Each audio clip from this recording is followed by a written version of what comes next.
earlier this week when we were talking about Deion Sanders and Michael Irvin and the position that Deion Sanders finds himself in at Colorado, where I was reading about his health issues. 2 toes amputated, blood clots that are causing leg pain, and also an intestine that's functioning as his bladder in a way that makes them have to put a portable toilet on the sideline during games because he had bladder cancer, and so he's going to the bathroom a lot, and there has to be a bathroom right on the sidelines. And if you're Deion Sanders at this point, 58 and in health that is making you have a press conference after a loss where you're apologizing to the reporters because you've had to hide pain all your life. Football players don't talk about pain, don't talk publicly about pain, but here you have 2 amputated toes. It's painful for him to walk. A lot of people believe that Deion Sanders had some sort of natural gift that a holy man reached into his crib, but that was a person who was very prepared for football. Like, he cares deeply about football, and now the kids are gone. The kids might need you in Cleveland, or in Jacksonville, but you're coaching Colorado, and there has to be a toilet on the sidelines for you because you're at an age where health stuff happens. And I just thought to myself, I said it matter-of-factly, oh, he's going to leave that contract early, right? He's not going to just keep staying there fighting. And I said it matter-of-factly, and I don't think it's fair to say it matter-of-factly because he said, no, I'm in a hurry to get back. I don't miss practice. I don't miss practices. I have to get back.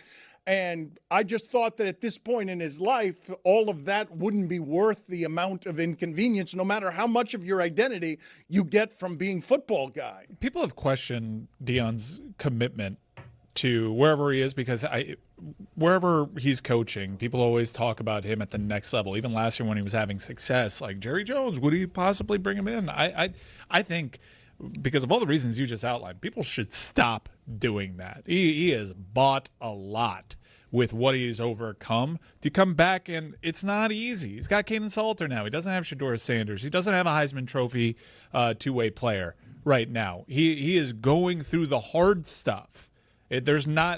College game day ain't going to Boulder these days. It is pretty impressive to see what he's gone through, what he continues to fight through to be there for a whole new crop of kids. I'm not actually questioning his commitment. I'm questioning whether any of that is worth it to any human being who has accomplished what he's accomplished in his life. Health stuff goes to the top of the list on how do you feel every day. I think everybody would understand if he decided to step away at this point. If he did so and we didn't know about his health battles and it was after Shedeur and Travis Hunter left, people would use that as confirmation bias for preconceived notions. But I think he has bought so much in the last few months with things that have been made public that I think everybody would concede you can do whatever you want here.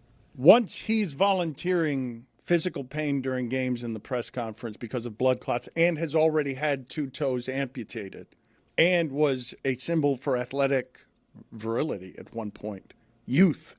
To me, I wouldn't think that all of that is worth it if every physical step is painful. But let's bring in Dave Dameshek. I've told you already and told you before, Football America is a very good podcast, smart podcast, funny, clever, quirky.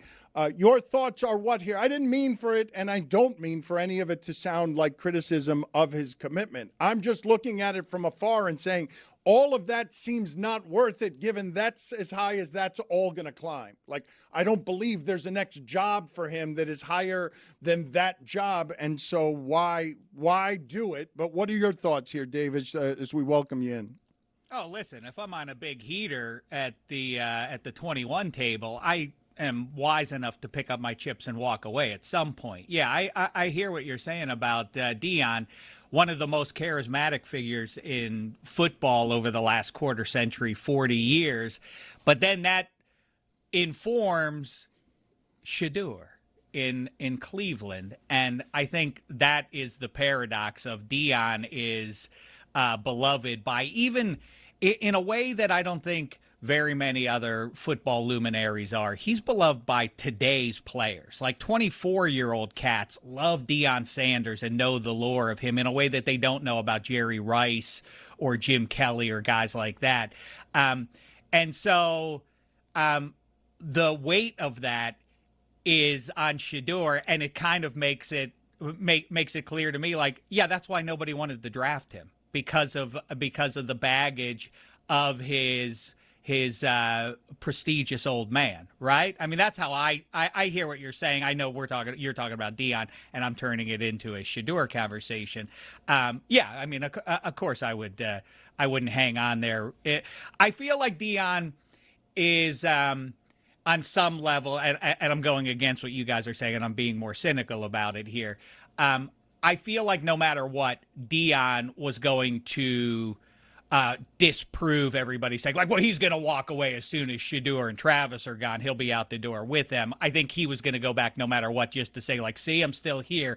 I mean, I can't imagine under any circumstances him being in Boulder, Colorado as the head coach of the Buffaloes in, say, 3 years, 4 years. I think there's. Well, I just think once you throw the health stuff in with another variable, which is he's not relevant, and he's not going to get relevant there. He's not going to get more relevant there than he already was at the start. Like, he's already done the top end there. He is a top 10 paid coach in the sport.